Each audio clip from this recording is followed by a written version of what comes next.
셋. 할렐루야. 네, 우리 찬양을 시작을 할 건데요. 찬양하시기 전에 잠깐 광고 말씀 먼저 하나 드리겠습니다. 우리 잠깐 뒤에 가운데 한번 보시겠어요? 가운데에 이제 촬영하는 카메라가 있어요. 카메라가 있으니까 우리 가운데 통로보다는 좌우측의 통로를 이용을 해주시고 가운데는 비워주시면 감사하겠습니다. 우리 다 함께 찬송가 91장 함께 힘차게 찬양하도록 하겠습니다. 우리 힘차게 박수치면서 찬양하시겠습니다. 슬픈 마음 있는 사람 예수 이름 믿으면 영원토록 변함없는 기쁜 마음 얻으리. 예수의 이름은 세상의 소망이요 예수의 이름은 전국의 기쁨. 다시 한번 슬픈 마음 있는 사람 예수 이름 믿으면 영원토록 변함없는 기쁜 마음 얻으리.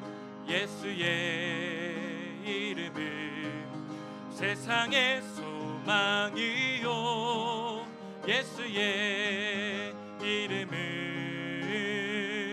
전국의 기쁨이. 거룩하신 주의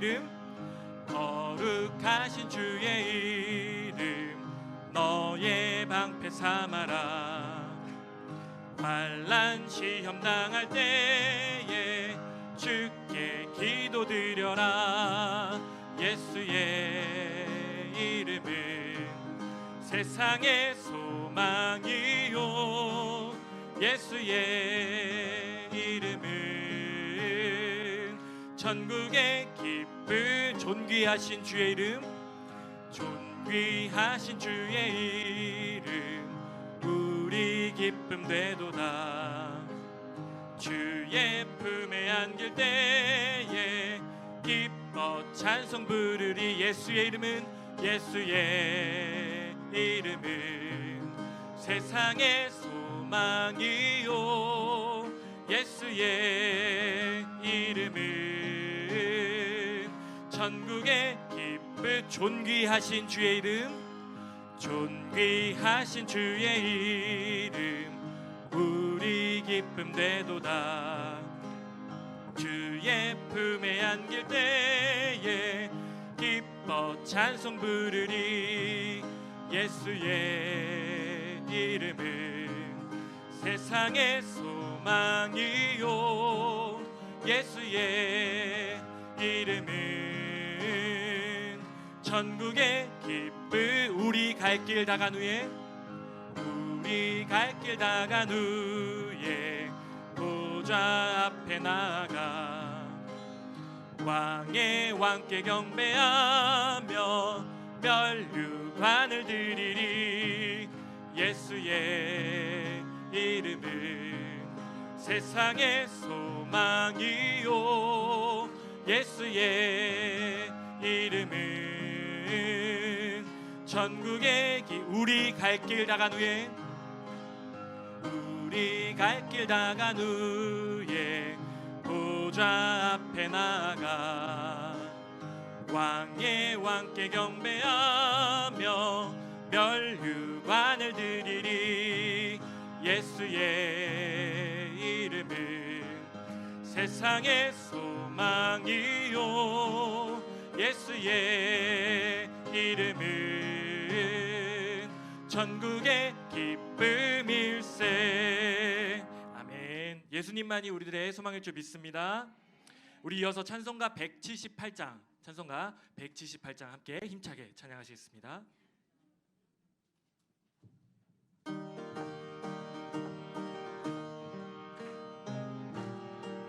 은혜가 풍성한 하나님은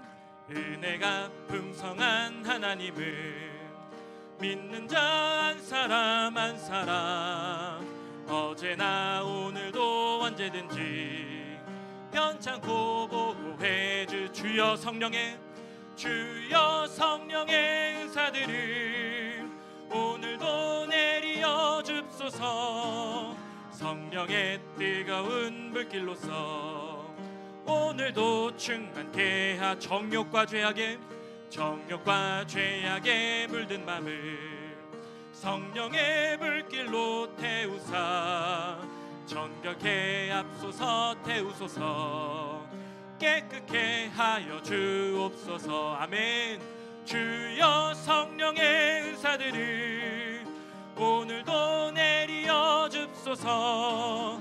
성령의 뜨거운 불길로서 오늘도 충만케 앞서 희생의 제물로 돌아가신 우리 주 예수님이시여 구속의 은혜를 내리시사 오늘도 구원해 줍소서.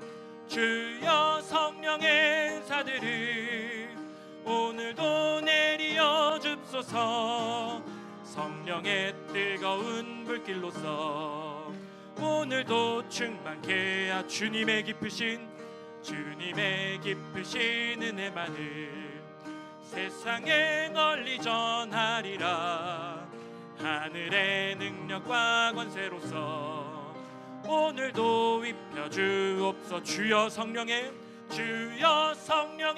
은사들을 오늘도 내리어 줍소서. 성령의 뜨거운 불길로서 오늘도 충만케 다시 한번 은혜가 풍성한 하나님을 믿는 자 한 사람 어제나 오늘도 언제든지 변찮고 보호해 주시네. 주여 성령의 은사들을 오늘도 내리어 줍소서. 성령의 뜨거운 불길로서 오늘도 충만케 4절 주님의 깊으신 은혜만을 세상에 널리 전하리라. 하늘의 능력과 권세로서 오늘도 입혀 주옵소서. 아멘. 주여 성령의 은사들을 오늘도 내리어 줍소서. 성령의 뜨거운 불길로서 오늘도 충만케 주여 성령의 은사들을 오늘도 내리어 줍소서. 성령의 뜨거운 불길로서 오늘도 마지막으로 주여 성령의 은사들을 오늘도 내리어 줍소서. 성령의 뜨거운 불길로서 오늘도 충만케 합소서. 아멘. 아멘. 우리 마지막으로 찬송가 400장 함께 힘차게 찬양하시겠습니다.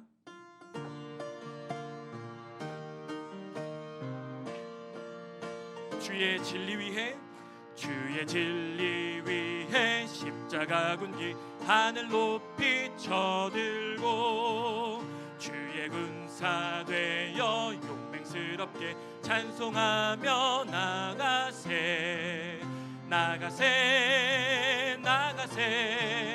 주 예수만을 위하여 목숨까지도 바치고 싸움터로 다시 한번 주의 진리 위해 십자가 군기 하늘 높이 쳐들고 주의 군사 되어 용맹스럽게 찬송하며 나가세 주 예수만을 위하여 목숨까지도 바치고 싸움터로 나 원수들이 비록 강할지라도 그의 군기 붙잡고 주의 진리 위해 용기 다하여 분발하여 싸우세 나가세 나가세 주 예수만을 위하여 목숨까지도 바치고 싸움터로 나 산과 들과 바다 가는 곳마다 주의 군기 날리며 반갑고도 기쁜 승리의 소식 온 세상에 전하세 나가세 나가세 주 예수만을 위하여 목숨까지도 바치고 싸움터로 나 원수들은 이미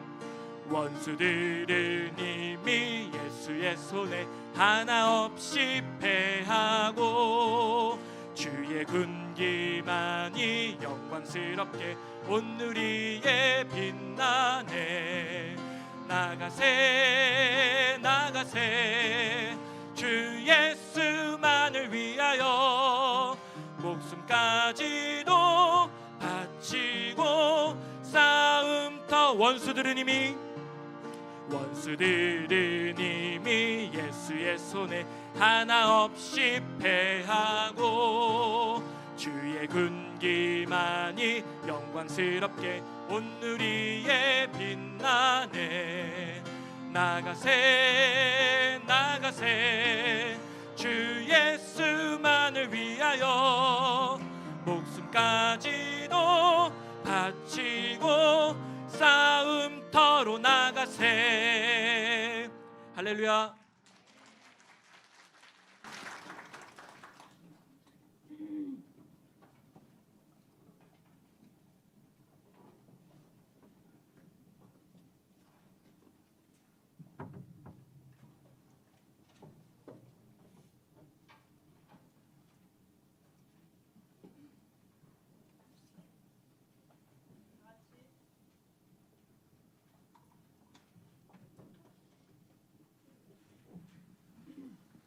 네, 다 같이 기도하심으로 성경 특강 시작하도록 하겠습니다. 참 좋으신 살아계신 우리 아버지 하나님, 오늘 이렇게 사랑하시는 우리 평강제일교회 귀한 구역장님들 구역 모임과 또 구역 공과를 마치고 이렇게 또한 성경 특강으로 모일 수 있도록 인도하여 주시니 감사드립니다. 교회가 큰 환난을 만났사오나 뒤로 물러가지 아니하고 좌로나 우로나 치우치지 아니하고 오직 주의 몸된 교회를 지키기 위해서 아버지 앞에 머리 숙였사오니 아버지 이 시간 말씀으로 찾아와 주시고 역사하여 주시고 위로하여 주시어서 저희의 마음에 원하는 모든 소원과 기도의 제목들 또한 응답받는 복된 시간 될 수 있도록 우리 아버지 역사하여 주시옵소서.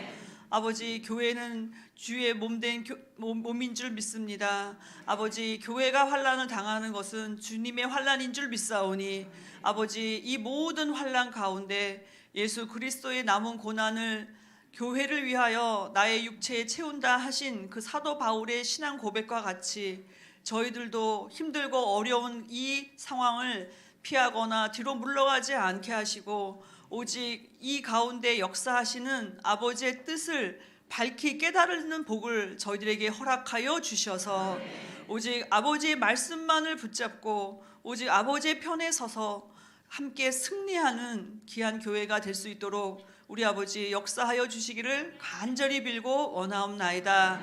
이 시간 시작하는 시간이오니 마치는 시간까지 성령께서 친히 주인이 되어주시고 저희의 마음에 감화 감동의 역사를 허락하여 주시사 저희의 마음에 근심 걱정 염려를 다 사라지게 하시고 오직 아버지의 말씀을 붙잡고 확신 가운데 서서 아버지의 뜻을 이 땅에 이루어드리는 선한 일에 열심하는 친백성들 다 될 수 있도록 우리 아버지 도와 주시옵소서. 시작과 진행과 마침을 대능의 손에 의탁드리옵고 존귀하신 우리 주 예수 그리스도 이름으로 감사하며 간절히 기도드리옵나이다. 아멘. 네, 감사합니다. 오늘 이렇게 구역장님들 성경 특강을 이제 첫 번째 시간을 시작하게 되었습니다. 오늘 먼저 같이 은혜 받으실 말씀의 제목은 잃는 사람은 깨달을 수 있다입니다. 자막이 오늘은 준비가 덜 돼 있는데요. 다음 주에는 좀 준비를 잘 해보도록 하겠습니다. 읽는 사람은 깨달을 수 있다. 읽다 할 때 읽는, 잃어버리다가 아니라 책을 읽다 할 때 읽는, 읽는 사람은 깨달을 수 있다. 본문의 말씀은 마태복음 24장 15절입니다. 마태복음 24장 15절, 이 말씀은 같이 한번 찾아서 읽도록 하겠습니다. 마태복음 24장 15절 되겠습니다. 같이 읽겠습니다. 신약성경 마태복음 24장 15절 말씀, 시작. 그러므로 너희가 선지자 다니엘의 말한 바 멸망에 가증한 것이 거룩한 곳에 선 것을 보거든 읽는 자는 깨달을진저. 아멘입니다. 여기서 예수님은 마태복음 24장 종말에 대해서 물어보는 제자들의 질문에 관하여서 여러 가지로 말씀하셨는데, 특별히 오늘 본문의 말씀은 종말에 되어질 일을 알려면 다니엘서를 읽는 사람은 깨달을 수 있다, 이렇게 가르쳐 주셨어요. 그러므로 오늘 저와 여러분이 아마도 마지막 때를 만난 것 같다라고 다 생각하실 줄 압니다. 그것은 우리가 속해 있는 이 지구촌 전체가 그러하고, 또 오늘 우리 교회가 당하는 환난도 역시 그러하다 할 수가 있습니다. 왜냐하면 마태복음 24장 본문 전에 4절부터 14절까지의 말씀을 보면은 제자들의 질문은 무엇이었냐면요, 주의 임하심과 세상 끝에는 무슨 징조가 있겠습니까? 이렇게 여쭤봤어요. 그랬더니 예수님께서 하시는 말씀의 제일 첫 번째는 사람의 미혹을 받지 않도록 주의하라. 사람의 미혹 4절에 있죠. 그러면서 내가 그리스도다, 이렇게 거짓 그리스도가 일어나게 될 것을 가장 먼저 경고하셨어요. 그러시면서 난리와 소문, 그리고 민족과 민족, 나라가 나라를 대적하는 일이 일어나는데 처처에 기근과 지진이 있다, 7절에 말씀하고 있죠. 그러니까 오늘 우리가 살고 있는 지금 이 세대가 우크라이나 전쟁을, 나라와 나라와 민족이 민족을, 그리고 기근과 지진, 또 얼마 전에 튀르키예 지진, 지금도 진행형이죠. 특별히 누가복음 21장 11절에는 누가는 온역이 한 가지 추가돼 있어요. 온역은 전염병이란 뜻이에요. 이것은 더 이상 말할 필요도 없죠. 우리가 코로나라는 이러한, 그런데 그렇다면 그것이 이 세 가지 징조가 오늘날에만 있는 것은 아니었겠죠. 예수님 승천하신 이후로 2000년 교회 역사 가운데, 인류 역사 가운데 이것은 끊임없이 되어져 온 일입니다. 그런데 그 가운데서도 또 말씀하시기를 10절과 11절 12절에 보시면 많은 사람이 시험에 들고 서로 잡아주고 서로 미워하고, 또 11절 거짓 선자가 많이 일어나 많은 사람을 미혹하게 하겠으며, 그러니까 거짓 그리스도만 일어나는 것이 아니라 거짓 그리스도를 증거하는 거짓 선지자도 많이 일어난다. 그리고 12절 말씀 볼 때 어떻게 보면 지금 우리에게 가장 마음에 와닿는 구절이 아닌가 합니다. 불법이 성함으로 많은 사랑이 식어진다. 그러니까 법을 지키지 않고 불법을 행하는 것을 볼 때 사랑이 식어진다는 것은 그것을 보면서 마음이 상하고, 또 때로는 믿고, 그런 마음들이 우리 속에 있잖아요. 그러다 보니 사람의 사랑이 식어지는 때를 만나게 된다는 거예요. 여기 한 구절 한 구절을 봐도 이전에는 그냥 하얀 종이에 검은 글씨로 읽었지만 요즘 저와 여러분은 이 구절들이 마음에 와닿는 구절들이 많이 있으실 겁니다. 그런데 결론은 13절에 그러나 끝까지 견디는 자는 구원을 얻으리라. 그러니까 어떻게 해야 된다는 거예요? 견뎌야 된다는 거예요. 그러니까 인내해야 된다. 우리 마지막 성도가 끝까지 승리하는 비결은 참아야 된다는 것이죠. 그런데 놀라운 것은 이 난리와 소문과 이러한 지진과 기근과 연병 가운데서도 14절 말씀을 보시면 이 천국 복음이 모든 민족에게 증거되기 위하여 온 세상에 전파되리니 그제야 끝이 오리라.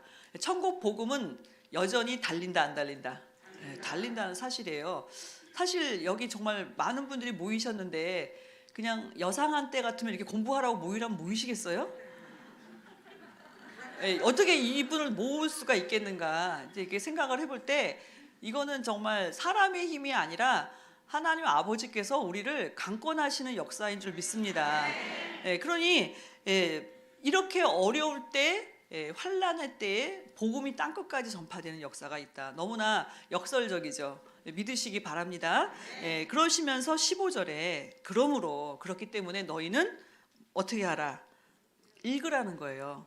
물론 다니엘서 여기서 말씀하시는 구절은 멸망에 가증한 것이 거룩한 것은 것을 보거든, 다니엘서 9장 27절의 말씀입니다. 70일의 가운데 마지막 한 일에 7년 대환란 때에 일어날 일을 말씀하시면서 다니엘서를 읽는 사람은 이것에 대해서 깨달을 수가 있다, 이렇게 말씀을 하셨어요.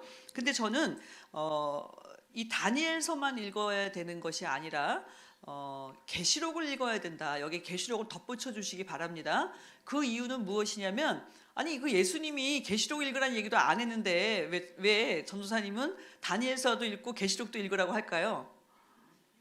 왜 그럴까요? 이제 우리가 구속사를 통해서 연대라는 걸 배웠잖아요. 그럼 예수님 때 계시록이 있었을까요? 없었을까요? 예수님 당시에는 계시록이 아직 없었을 때입니다. 예수님이 AD 29년에 승천하셨잖아요. 부활 승천하셨고, 사도 요한이 요한계시록을 기록한 것은 주후 AD 95년입니다. AD 95년. 그러니 예수님께서 부활 승천하신 이후로도 수십 년이 지난 다음에 요한계시록이 쓰였기 때문에 예수님은 계시록을 읽는 자는 깨달을진저 이렇게 얘기할 수는 없었다는 거죠. 그렇죠? 이해되시죠? 그런데 다니엘서를 읽는 자를 깨달으라는 말은 당연히 계시록도 들어가게 된다. 왜 그러냐면 지금 멸망에 가증한 것이 거룩한 곳에 선 것을 보거든 읽는 자는 깨달을진저 그랬죠. 이 사건은 마지막 7년 대환란, 한 일회의 7년 대환란 가운데 전 3년 반과 후 3년 반의 분기점에 일어날 사건이에요. 그래서 우리가 이것을 다 공부하려면 시간이 좀 부족하지만 하여튼 여러분들이 귀에 못이 박히도록 들은 얘기는 마지막 때 무엇이 있다, 7년 대환란이 있다, 이건 다 들으셨죠? 성경에 있습니다. 7년 대환란이라는 단어는 없어요. 그러나 다니엘서가 71회에 대해서 예언할 때 마지막 한 일회는 1의 7입니다. 그러므로 그것을 7년, 그리고 그것은 대환란이라고 말하면서 이 7년 대환란의 성격이 절반으로 나눠진다. 전 3년 반, 후 3년 반 이렇게 되어 있어요. 그렇다면 이 전 3년 반과 후 3년 반에 어떠한 일이 일어날지에 대해서는 요한계시록에 자세하게 기록되어 있다는 사실이에요. 그러므로 우리가 다니엘서를 읽으면 깨달을 수 있다. 그래서 오늘 제목이 읽는 사람은 깨달을 수 있답니다. 그러니까 여러분들이 무엇을 읽어야 될까요? 다니엘서도 읽고 계시록도 읽어야 되는구나. 그럼 다니엘서와 계시록만 읽으면 될까요? 아니에요. 그래서 요한계시록은 굉장히 논란이 많은 책입니다. 그러나 가장 중요한 책이죠. 왜냐하면 마지막 계시이기 때문인데요. 요한계시록을 잘못 해석한 이단들이 너무나 많았기 때문에 우리가 요한계시록을 해석하는 것은 매우 어렵지만 그것이 가능한 이유를 제가 설명해 드리고자 하는데요. 저는 이 강의를 준비하면서 특별히 원로 목사님께서 1983년부터 86년까지 계시록 강해를 하셨어요. 그때 당시에는 4부 예배 때였어요. 2시 예배가 4부 예배 때였는데 저는 이제 85년도에 대학교 1학년이었어요. 새신자로 들어왔기 때문에 4부 예배 때 계속 불러주셨어요. 계속 썼어요. 그냥 뭐 무슨 말인지도 모르고 그냥 쓴 거죠. 그러니까 지금으로부터 약 한 38년 전 정도 되는 그때 말씀인데요. 이 말씀을 제가 쭉 상고하면서 그 당시에는 당연히 잘 이해하지를 못했어요. 그런데 이 말씀을 쭉 상고하면서 이것이 지금 필요한 말씀을 그때 이미 한 약 40년 전에 하신 말씀이구나. 이제 제가 그것을 많이 느꼈거든요. 그래서 여러분들에게 그 말씀을 잘 정리해서 여러분들에게 전해드리려고 합니다. 사실 이제 어떤 말씀을 전하는 것이 좋겠는가 할 때 구속사의 말씀을 통해서 거기서 오는 구속 교훈이 분명히 우리에게 해당되는 부분이 많이 있습니다. 그러나 오늘 제가 강의하고자 하는 내용들은 바로 이 읽는 자는 깨달으라 하시는 이 명령에 순종해서 다니엘서 읽고 계시록을 읽으면서 우리가 한번 이 때를 깨달아 봐야 되겠다 하는 의미에서 이 강의를 준비하게 되었습니다. 그래서 계시록 1장 3절에는 이 예언의 말씀을 읽는 자와 듣는 자들과 그 가운데 기록한 것을 지키는 자들이 복이 있나니 때가 가까움이라 이렇게 말씀했죠. 아까 마태복음 24장 15절에는 읽는 사람은 깨닫는다 그랬죠. 근데 읽고 깨달을 뿐만 아니라 어떻게도 해야 된대요? 들어야 된다는 거예요. 이렇게 강의를 들어야 되고 그다음에 그것을 듣는 것에서 끝나는 것이 아니라 지켜야 된다는 거예요. 근데 읽지 않고 지킬 수는 없죠. 듣고 깨달아야 또 지킬 수가 있어요. 그래서 우리가 지키는 데까지 가서 복이 있다. 오늘 저와 여러분이 이 시간이 복 받는 시간이 되기를 소원합니다. 자, 그렇다면 이제 본론으로 들어가서 요한계시록이 어떤 책이냐 이렇게 물어본다면 하고 싶은 얘기가 너무너무 많지만 짧게 여러분에게 소개를 해드린다면 요한계시록은 장차 일어날 일에 대해서 미리 예언한 책입니다.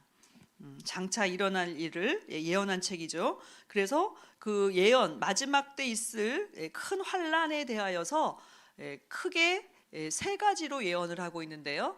7 인과 7 나팔, 7 대접 재앙으로 마지막 환란이 진행된다고 말씀하고 있어요. 7 인을 떼시고 7 나팔이 불리워지고 7 대접 재앙이 땅에 쏟아진다는 거예요. 그러니까 듣기만 해도 어떻게 해요? 무시무시하죠. 그래서 계시록을 읽을 때 마음을 편안하게 기쁘고 즐거운 마음으로 시편 23편을 읽듯이 읽는 사람은 없습니다. 마음이 쫄리기도 하고 부담스럽기도 해요.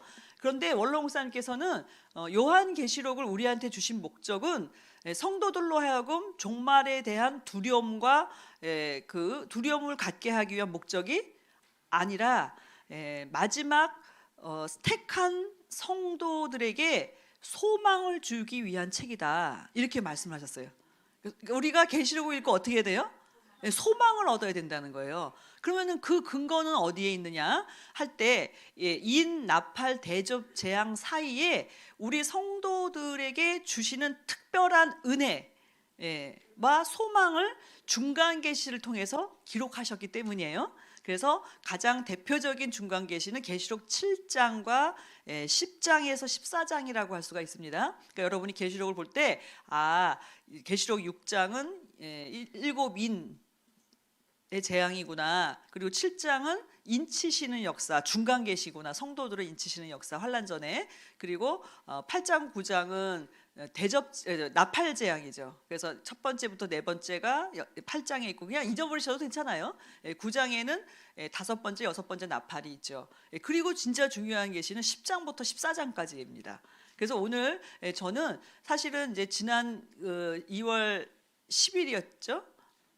여주에서 제가 집회할 때 제가 선택한 이제 그 구절이 계시록 12장 14절에 있는 말씀인데요. 제가 왜 계시록 12장을 선택을 했냐면 이 계시록 10장, 11장, 12장, 13장까지의 내용이 오늘 우리 교회가 당한 상황과 너무나 유사하다 생각이 되어서 이 네 장을 통해서 이제 은혜를 저는 많이 받았고 또 우리 성도님과 은혜를 나누고 싶은 것인데요.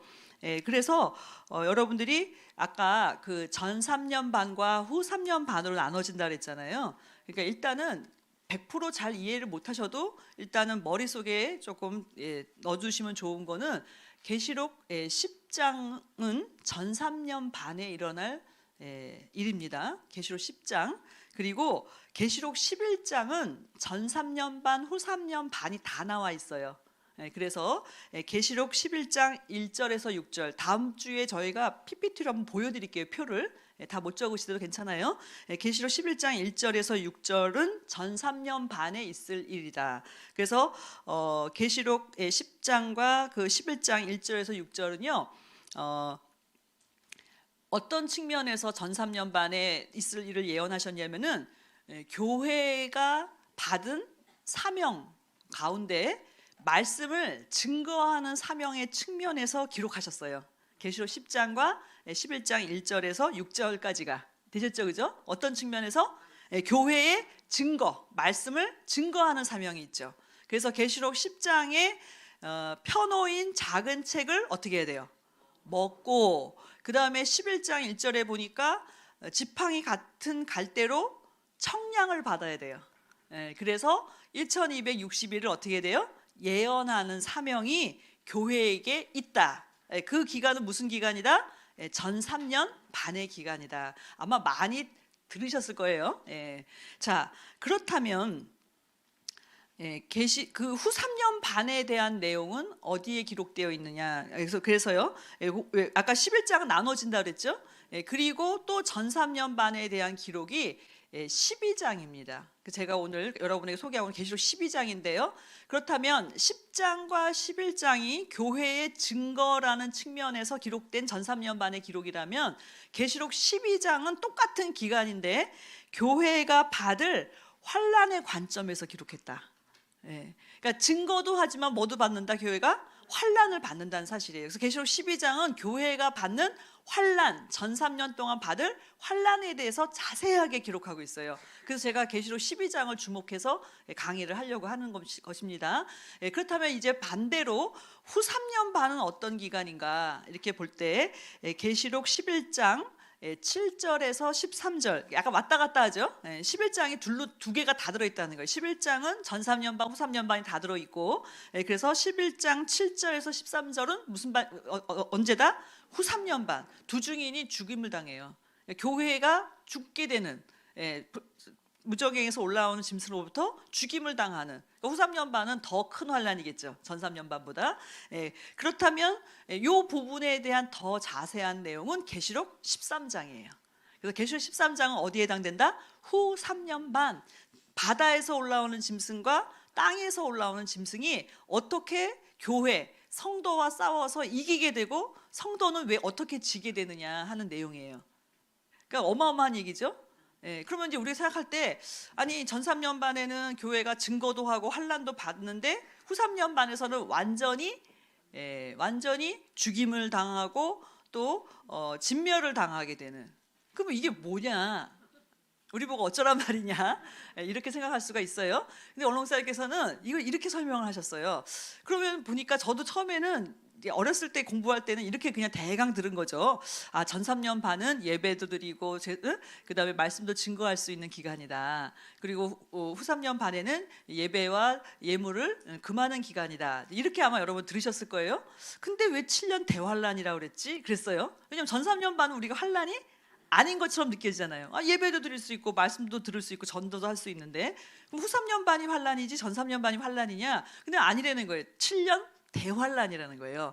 근데 성격이 같다 다르다는 거예요. 그러면 전 3년 반의 환란의 목적이 무엇인지를 그 80년대 그 옛날 강의에서 하셨더라고요. 뭐라고 말씀하셨냐면은 이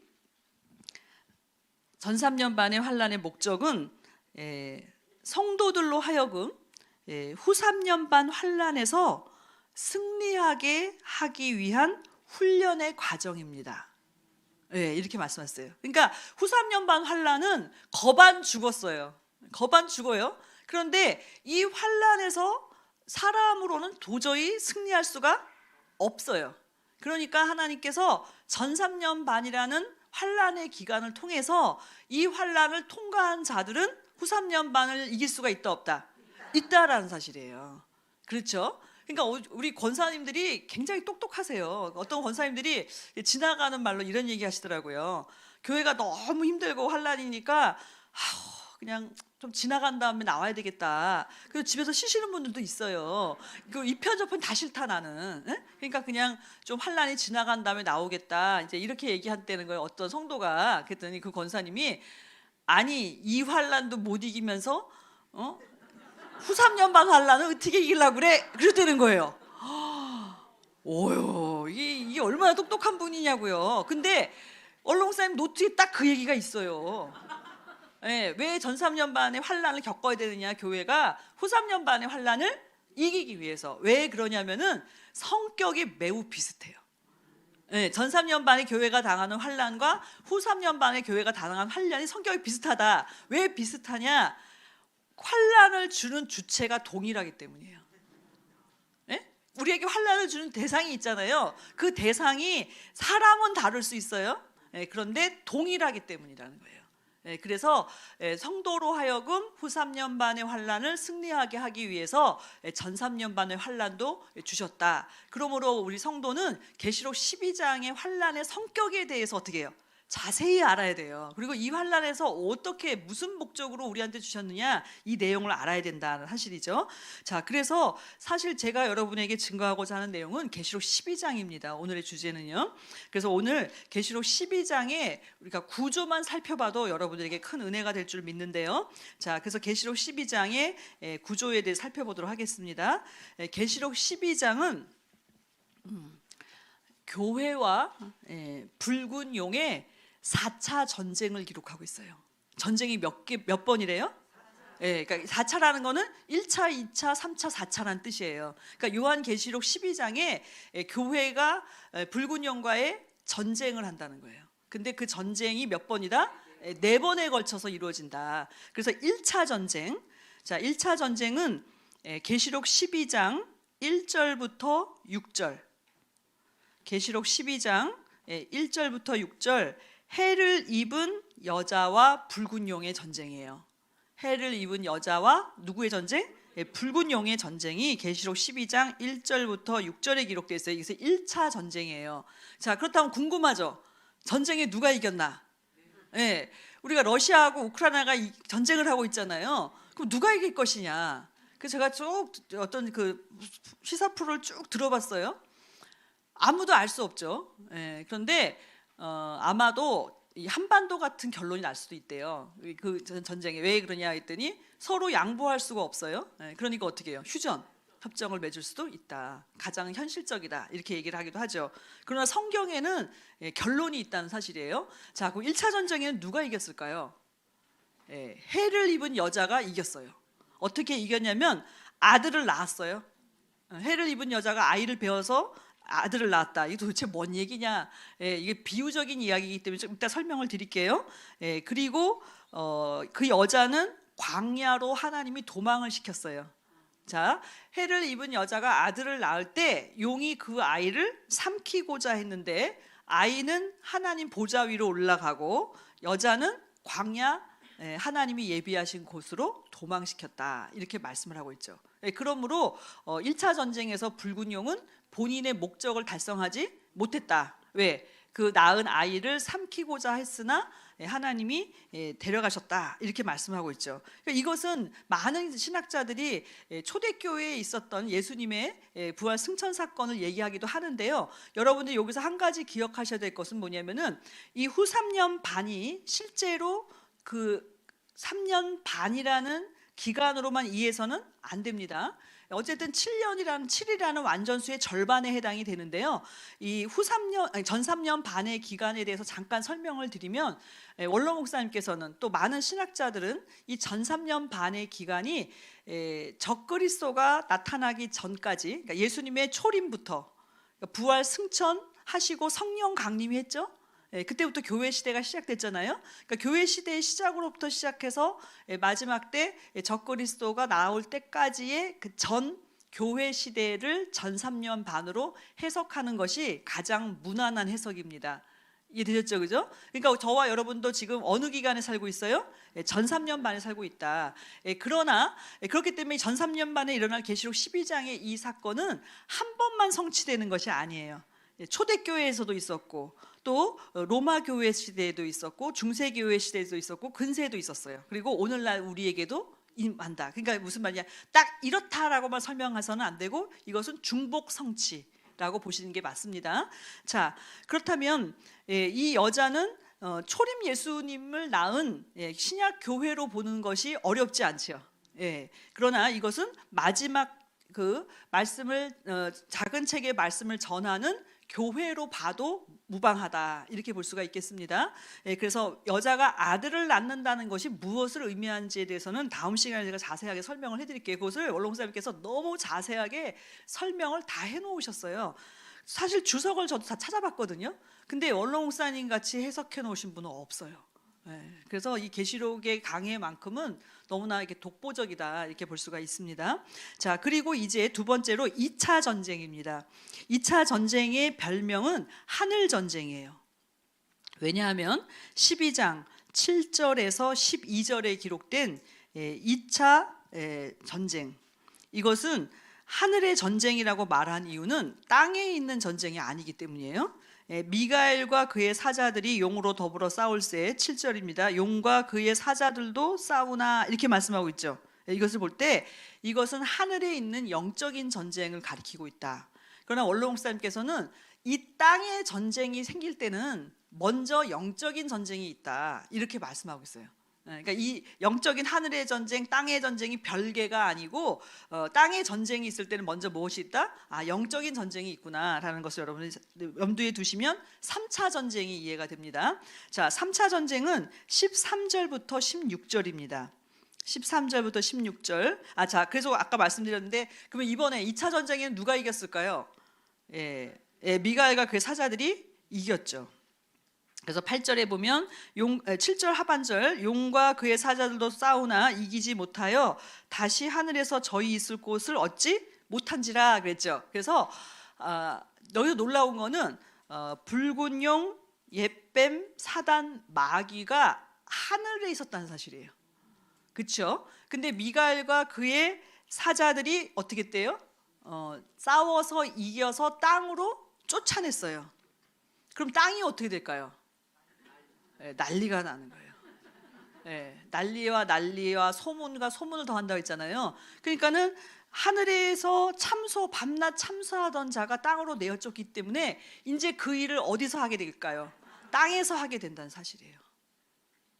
그래서 여기 12절에 보시면 그래서 이 붉은 용은 하늘 전쟁에서 졌지만 3차 전쟁이 있다는 얘기는 또 다른 전쟁을 또 준비하고 있다는 사실이죠. 12절. 자, 그러므로 하늘과 그 가운데 거하는 자들은 즐거워하라. 그러나 땅과 바다는 화 있을진저. 이는 마귀가 자기의 때가 얼마 못된 줄을 알므로 크게 분내어 너희에게 내려갔음이라. 그랬죠. 땅이 난리가 나는 거예요. 2차 전쟁의 결과 하늘 전쟁에선 승리하지만 그 전쟁의 이제 불씨가 땅으로 떨어지게 되죠. 그 결과 땅에서의 전쟁, 바로 그것이 3차 전쟁 13절에서 16절입니다.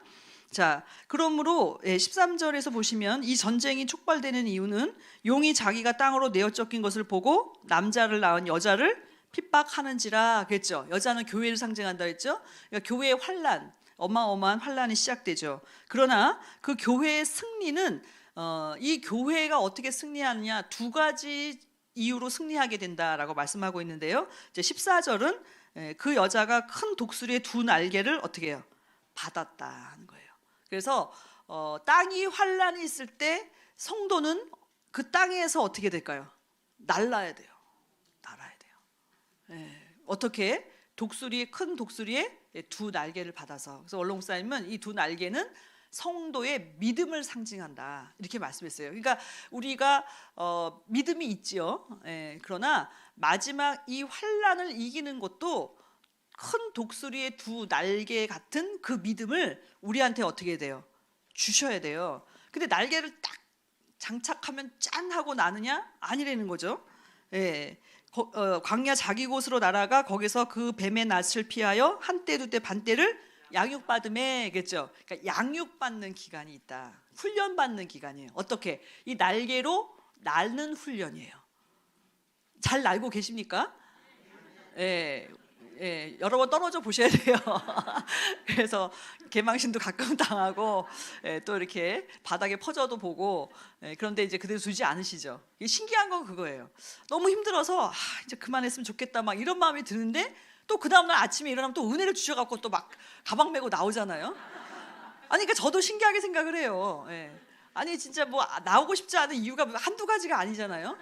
아니 근데 왜 이렇게 아침마다 이렇게 새 힘을 주셔가지고 아니 이렇게 달려 나오시냐고 이렇게. 그렇잖아요. 그게 왜 그러냐. 내 마음이 아닌 거예요. 그렇잖아요. 여기 보니까 날개를 어떻게 돼요? 받았대요. 내가 장착했다가 아니고 받아서 주셨다는 거예요, 우리한테. 그래서 한때 두때 반때를 양육받음에. 근데 양육받는 장소를 가리켜서 광야 자기 곳이다 이렇게 말씀했어요. 광야 자기 곳. 당연히 광야는 교회죠. 그러나 원롱사님은 이 자기 곳이라는 이 표현이 특정한 어떤 장소나 사건을 가리키는 게 아니라 여러분 각자 자신에게 하나님이 맞춤형으로 주신 광야 자기 곳이 있다 이렇게 설명하셨어요. 그래서 사도 바울 같은 경우는 얼마나 많은 환난을 당했어요, 그죠? 40에 하나 가만매를 맞고 물 가운데 또 이렇게 감옥에 또 그 동족의 위험, 이 모든 위험들이 사도 바울에게는 광야 자기 곳이었고 뱀의 낯을 피하여 양육받는 장소였다. 안 건드린다는 거예요. 환난 중에 있기 때문에. 그러니까 그 받는 환난의 그 시간이 우리 각자에게는 무엇이다? 광야 자기 곳. 각자에게 다 있다는 거예요. 그렇기 때문에 어떤 특정한 한 곳이라고 안 하고 자기 곳. 그러니까 여러분 각자 자기가 있잖아요. 그러니까 나에게도 자기 곳이 있어요, 없어요? 있어요. 그러니까 여러분들에게는 그것이 뭐 교구가 될 수도 있고 구역이 될 수도 있고 가족이 될 수도 있고 형제 자매가 될 수도 있고 자식이 될 수도 있고 사업이 될 수도 있고. 근데 그것이 결론은 독수리의 두 날개를 받는 훈련의 장소구나 하는 사실이에요. 그러니까 그걸 잊어버리시면 안 되는 거예요. 그러니까 사실상은 어떠냐 할 때 큰 환난 가운데 핍박 가운데 있으나 사실은 그곳이 나의 피난처이면서 나의 밀실이다 하는 사실이에요. 그러니까 이것을 맛보신 분들은 환난을 당하나 담대하며 두려워하지 않을 수가 있어요.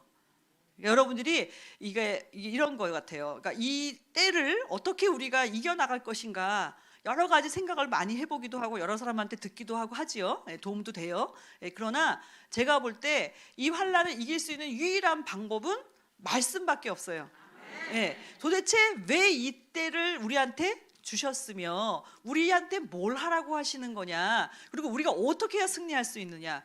놀라운 것은 답은 다 나와 있어요, 성경에. 그러니까 그걸 알기만 하면 된다 그 뜻이에요. 그래서 여기 보니까 광야 자기 곳으로 날아가서 한때부터 반드시 양육받죠.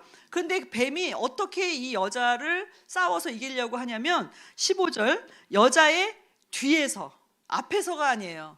세상에서도 뒤에서 한다는 거예요. 뒤통수를 때린다는 뜻이잖아요. 그러니까 앞에서는 전혀 안 해. 근데 뒤에서. 그래서 뱀이 그 입으로 물을 강같이 토하여 여자를 물에 떠내려가게 하려 하되, 그랬죠. 그러니까 용의 입에서 물이 강같이 토해진다. 이게 도대체 이게 뭐냐? 언론사님은 정말 여러 개를 얘기하셨어요. 수십 가지를 얘기하시는 거예요. 이 강이 뭐냐? 근데 이것은 어쨌든 교회를 삼키고자 하는 용의 일이죠. 그거는 말일 수도 있어요. 어떤 계략일 수도 있고 계획일 수도 있고 또 어떤 세력일 수도 있겠죠. 그러니까 용이 입에서 확 토해내는 거예요. 어떻게? 여자를 삼킬 정도로, 떠내려가게 할 정도로 어마어마한 물의 양을 토해낸다는 거예요. 그럼 우리가 생각할 때 거반 죽었구나 생각할 수밖에 없는 어마어마한 환난인데, 놀라운 사실은 하나님은 날 수 있는 날개를 주셨고, 땅은 16절 땅이 여자를 놓아 그 입을 벌려 용의 입에서 토한 강물을 삼키니 이겠잖아요. 땅이 돕는다. 우리가 일반적으로 도움은 하늘에서 온다고 믿잖아요. 근데 놀랍게도 땅이, 세상이 돕는다는 거예요, 이 여자를. 그래서 그 물을 삼켜버린다. 그래서 없게 만든다. 얼마나 놀라운 사건입니까? 그래서 이 3차 전쟁에서도 용은 어떻게 될까요? 실패하게 돼요. 용의 패배. 그러니까 1차 전쟁에서도 패배했고 2차 전쟁에서 패배했고 3차 전쟁에 패배했고, 그러나 4차 전쟁이 남아있다. 그것이 17절입니다. 그래서 계시록 12장 17절은 제가 아까 12장이 전 3년 반이라고 말씀드렸잖아요. 그러나 17절만큼은 후 3년 반의 예고편이다. 이렇게 보시면 돼요. 자, 그래서 17절 용이 여자에게 분노하여 돌아가서 그 여자의 남은 자손 곧 하나님의 계명을 지키며 예수의 증거를 가진 자들로 더불어 싸우려고 바다 모래 위에 섰더라. 자, 여기 말씀을 볼 때, 자, 아까는 1차 전쟁은 해를 입은 여자와 붉은 용의 전쟁이었죠. 그 2차 전쟁은 미가엘 천사장과 붉은 용의 전쟁이었어요. 3차 전쟁은 역시 해를 입은 여자와의 전쟁이었다면 이 4차 전쟁 후 3년 반에 있을 전쟁은 각각 개개인에게 다 임하는 거예요. 그러니까 예를 들면 이런 거예요. 오늘 우리가 당하는 환난은 여러분 개개인의 환난이기도 하지만 사실은 교회가 당하는 환난이라고 할 수가 있습니다. 그런데 마지막 후 3년 반의 환난은 교회가 당하는 환난일 뿐만 아니라 그 여자의 남은 자손 이렇게 말씀했죠. 그러니까 이 여자가 낳은 아들은 아니에요. 그렇죠? 아들은 이미 올라갔고 그 남은 자손 언어에 보면 단수로 되어 있는데요. 특이한 것은 그 다음이에요.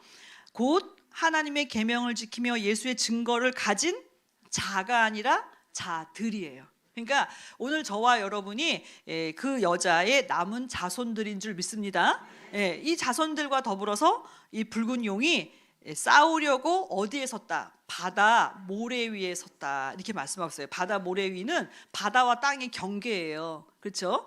그래서 두 가지 짐승과의 싸움이 계시록 13장 후 3년 반에 기록이 되어 있는 거죠. 그래서 계시록 13장 1절에서 10절까지는 바다에서 올라오는 짐승과의 전쟁, 그리고 11절부터 18절까지가 땅에서 올라오는 짐승과의 전쟁이 또 기다리고 있어요. 아이고야, 우리 보고 어떡하란 얘기냐. 근데요, 이게 그런 것 같아요. 그 한번 이런 얘기를 하시더라고요. 처음부터 이 끝을 다 가르쳐 주면은, 절대 안 온대. 그래서 왜 장안산, 지리산 올라갈 때, 정상이 어디냐고 그러면 저기 다 왔다고. 근데 가보니까 또 있고 또 있고 또 있잖아요. 그래서 결국은 어떻게 해요? 끝까지 가서 못 내려가. 너무 올라왔기 때문에 내려갈 수가 없어. 너무 많이 와가지고. 그런 것처럼 이와 같은 전쟁이 있고 또 있는데 이거 도대체 어떻게 이기느냐 할 때 가면 보니까 우리가 하는 일이 있고 해주시는 게 있어요. 그러니까 우리 힘으로 이긴다라고 생각하지 않으시는 거예요. 못 이긴다는 걸 아셔. 그럼 어떤 식으로 어떻게 도와주느냐 하는 이제 그 부분에 대해서 우리가 살펴볼 텐데요. 일단 좀 이해가 되셨나요? 오늘 다 이해 안 되셔도 다음에 이제 다 표로 해갖고 샥 보여드릴게요. 자, 그래서 저는 감사한 것은 이 후 3년 반의 환란이 있지만 그 환란을 이길 수 있는 훈련까지도 우리에게 필요하다는 걸 아시기 때문에 이 전 3년 반의 이 환란을 우리에게 주셨다 하는 사실입니다. 그래서 이 전쟁의 성격에 대해서 살펴볼 텐데요. 그 1차 전쟁을 잠깐 살펴보시면.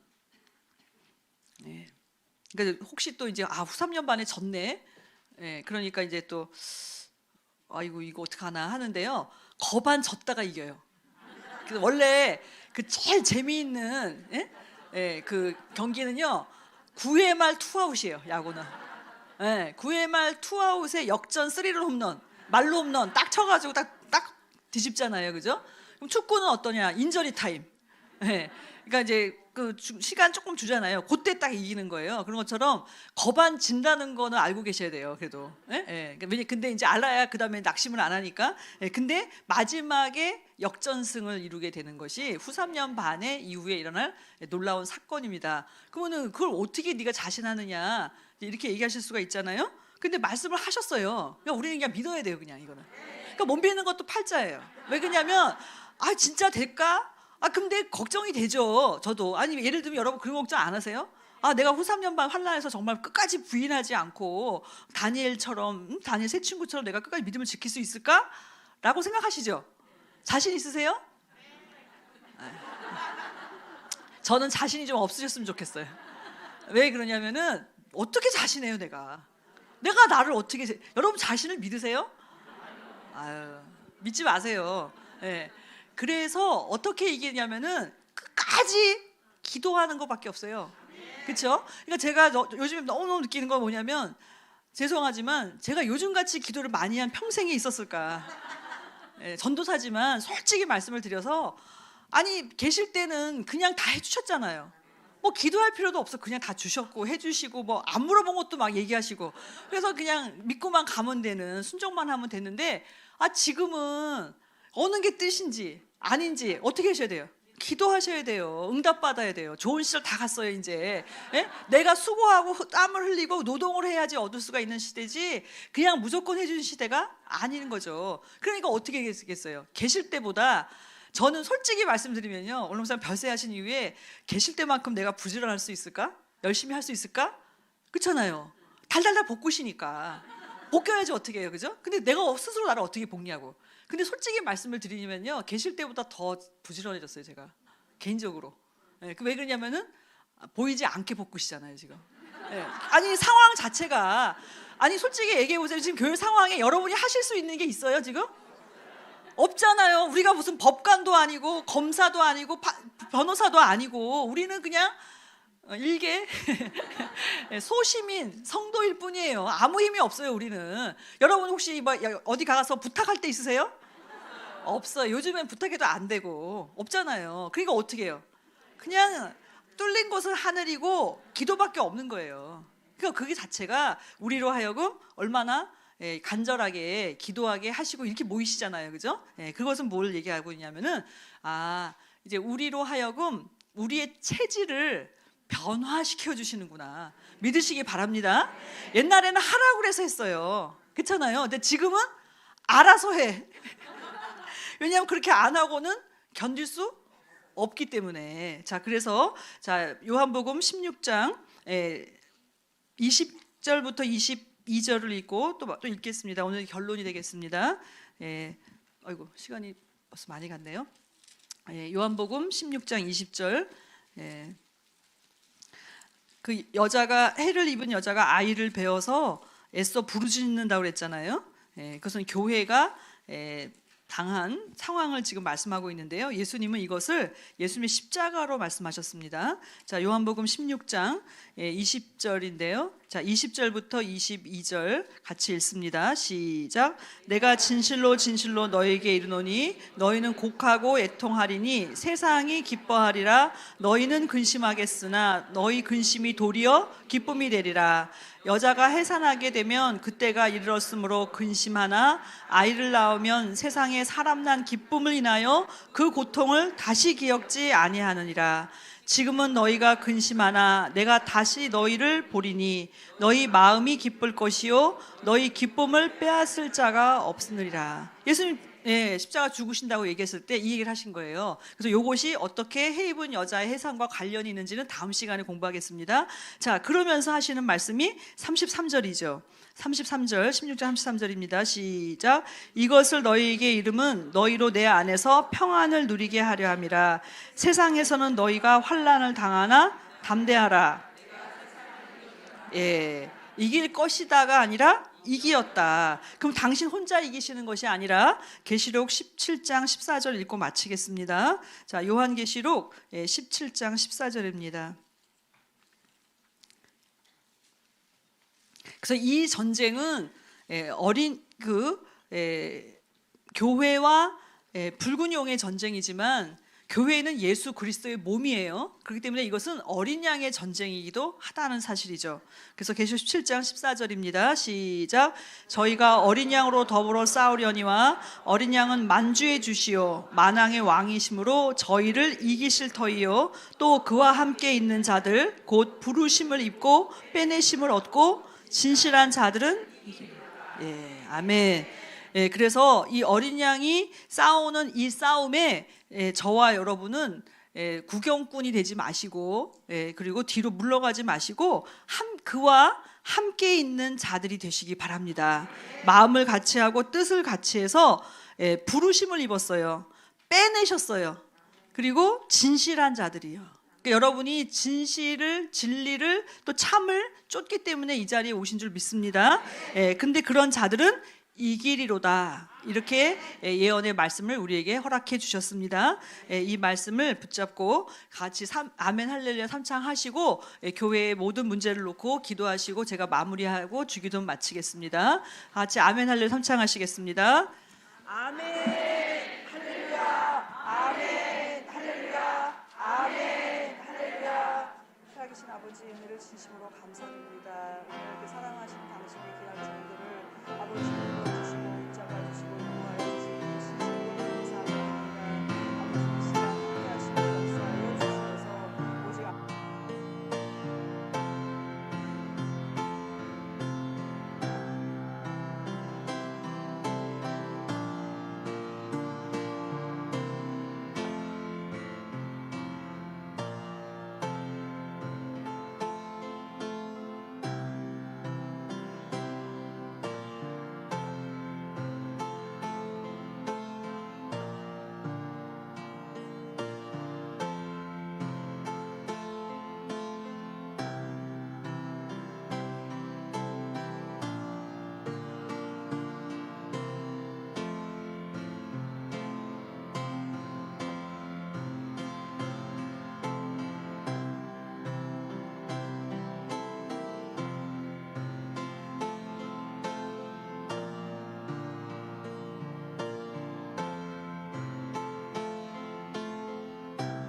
살아계셔서 만인간의 생사복을 주관하시는 우리 아버지 하나님, 오늘 이렇게 사랑하는 여자의 남은 자손들과 같은 하나님의 계명과 예수의 증거를 지키는 당신의 귀한 종들이 자원하는 마음으로 자발적으로 여호수아 성전에 모이길 수 있도록 인도하여 주시니 감사함을 드립니다. 또한 오늘날까지 이 환난을 당하면서도 저희들은 너무나 무지하였고 무관심하였고 때로는 피하고 싶었으며 때로는 같이 싸울 수밖에 없는 너무나 많은 환난과 고통을 저희들이 당하고 있었습니다. 그러나 살아계신 아버지, 잃는 자는 깨달을 수 있다고 말씀하여 주셨사오니 다니엘서와 요한계시록 성경 전체를 다시 한번 저희들 깨달을 수 있는 지혜와 총명을 허락하여 주시옵소서. 하나님 아버지의 영특한 남은 자손이 될 수 있도록 우리 아버지 인도하여 주시옵소서.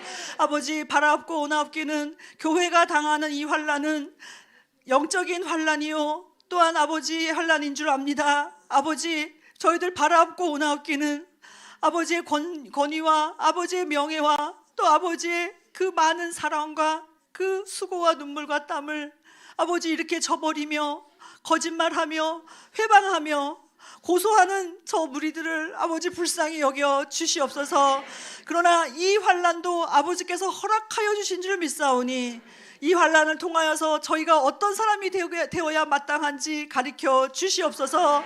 아버지, 저희들에게 기도의 문을 열어주시고 기도의 권세를 허락하여 주셔서 저희의 기도가 아버지의 보좌에 상달되는 기도가 되게 하여 주시옵소서. 아버지의 보좌를 움직여 주셔서 아버지의 땅에 응답하여 주시는 귀한 기도의 사람 될 수 있도록 인도하여 주시옵소서. 아버지, 저희들 말씀의 사람이 되기를 원합니다. 거저 입에 떠주는 이유식과 같은 말씀이 아니라 이제는 단단한 식물을 먹고 소화하고 깨닫고 아버지가 그것을 전할 수 있는 장성한 자리에 서기를 아버지 간절히 빌고 원하옵나이다. 선과 악을 분별할 수 있는 지혜를 저희들에게 허락하여 주시옵소서. 악을 버리고 선을 선택할 수 있도록 인도하여 주시옵소서. 선으로 악을 이길 수 있는 능력을 아버지 저희들에게 허락하여 주시옵소서. 아버지, 그리하여서 이 전쟁은 사람의 전쟁이 아니요 세상의 전쟁이 아니요 하나님의 전쟁이요 영적인 전쟁이요 신구약 성경의 6,000년의 역사를 마무리하는 전쟁인 줄 믿사오니 아버지, 저희들 아담의 후예로서 죄악된 자의 자리에서 진자의 자리에 있었던 저희들이지만 이제 아버지와 말씀을 순종하기를 원합니다. 아버지와 동행하기를 원합니다. 독수리의 두 날개를 받아서 승리하기를 원합니다. 오직 아버지만을 오직 앙망하는 저희들 삼아 주시옵소서. 시마다 때마다 기도하게 하시며 기도시는 죄를 범치 않도록 도와주시고 아버지의 말씀을 날마다 상고함으로 아버지의 뜻을 밝게 할 수 있도록 인도하여 주시며 기도로 무기를 삼을 수 있도록 인도하여 주시어서 죄악을 이기고 세상을 이기고 나 자신을 이기고 어둠과 싸워서 이길 수 있는 저희 모두가 될 수 있도록 인도하여 주시옵소서. 욕을 욕으로 갚지 않게 하시고 환난과 환난으로 갚지 않게 하시며 오직 선을 행함으로 고난을 받을지언정 아버지 앞에 영광을 돌려드리는 아버지의 고난에 그리스도의 남은 고난에 동참하는 저희들 될 수 있도록 인도하여 주시옵소서. 슬프게 여기지 않게 하시고 낙심하지 않게 하시고 오직 죄로 받는 고난이 아니라 그리스도의 고난에 동참하는 영광으로 할 수 있도록 인도하여 주시어서 영광의 영, 아버지의 영이 항상 저희 위에 머물게 하여 주시옵시고 저희의 생각과 마음과 뜻이 아버지의 뜻과 하나 되기를 원합니다. 아버지, 역사하여 주시어서 좌로나 우로나 치우치지 아니하며 뒤로 물러서지 아니하며 오직 아버지의 말씀으로 기도로 승리하는 우리 평강의 모든 성도님들 될 수 있도록 인도하여 주시옵소서. 이 시간 믿지 않는 가족들 또한 아버지의 반대하는 가족들 또 구역 식구들을 위해서 아버지 이 시간 간절히 기도하기를 원합니다. 아버지, 의심하는 자들을 또 비판하지 말고 기도하라고 하셨사오니 아버지, 저희들 마음 가운데 원수를 사랑하고 원수를 위하여서 기도할 수 있는 예수 그리스도의 마음을 허락하여 주시옵소서. 그리하여서 어린 양과 함께 시온산에 서는 저희들 되게 하여 주시옵시고 선으로 악을 이김으로 말미암아 모든 악과 싸워서 승리하여서 아버지의 뜻을 이 땅에 이루어드리는 선한 일에 열심하는 친백성 한 사람 한 사람 될 수 있도록 인도하여 주시옵소서.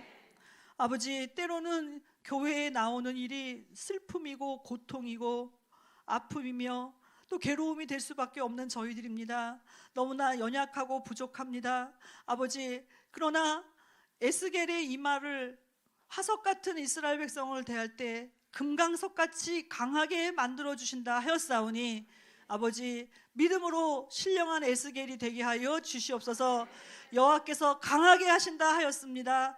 에스겔 마지막 환란의 그 바벨론 포로에서 마침내 에스겔 성전을 계시받는 그 승리자의 자리에 저희도 설 수 있도록 아버지 인도하여 주시어서 연약한 저희들을 강하게 하여 주시고 믿음이 강하게 하여 주시고 기도가 강하게 하여 주시고 심령이 강건하게 하여 주시며 힘들고 어려울 때마다 아버지 마음으로 영으로 그 영혼들을 위해서 기도하게 하시고 나 자신을 위해서 기도하게 하심으로 말미암아 아버지 성령의 불담으로 사비부 저희의 영혼을 둘러 진쳐 주시옵소서.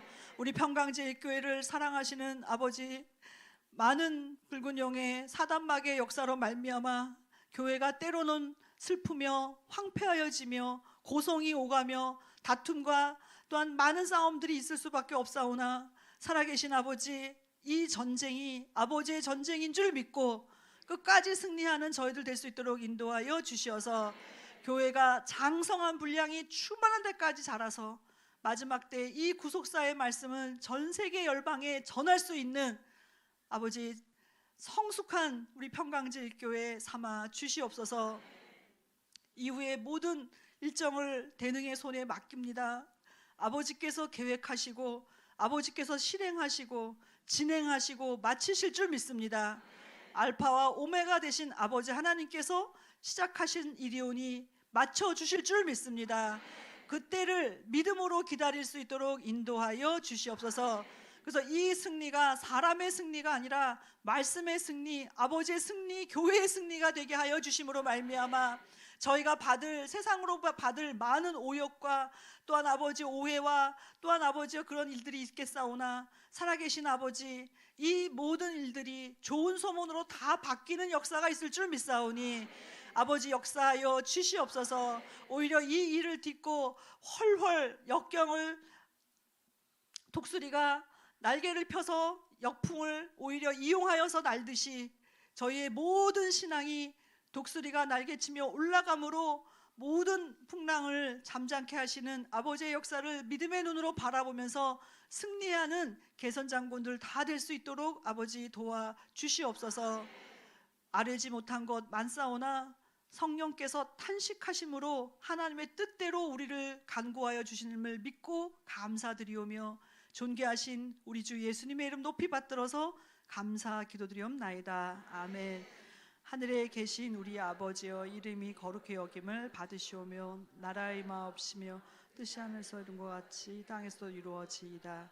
오늘날 우리에게 일용할 양식을 주옵시고 죄 지은 자를 사하여 준 것 같이 우리의 죄를 사하여 주옵시고 우리를 시험에 들게 하지 마옵시고 다만 악에서 구하옵소서. 대개 나라와 권세와 영광이 아버지께 영원히 쌓옵나이다. 아멘. 네, 감사합니다.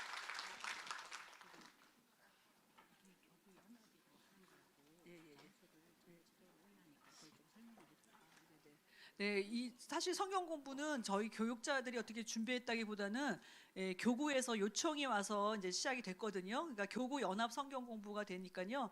장소는 여호수아 성전입니다. 그래서 계속해서 여기서 진행이 되니까 지금 장소 때문에 헷갈리시는 분들이 많이 있으시다 그래요. 그러니까 저기 예루살렘에서는 사관학교 특강이 진행이 되고요. 여기는 교구 연합 성경 공부가 되겠습니다.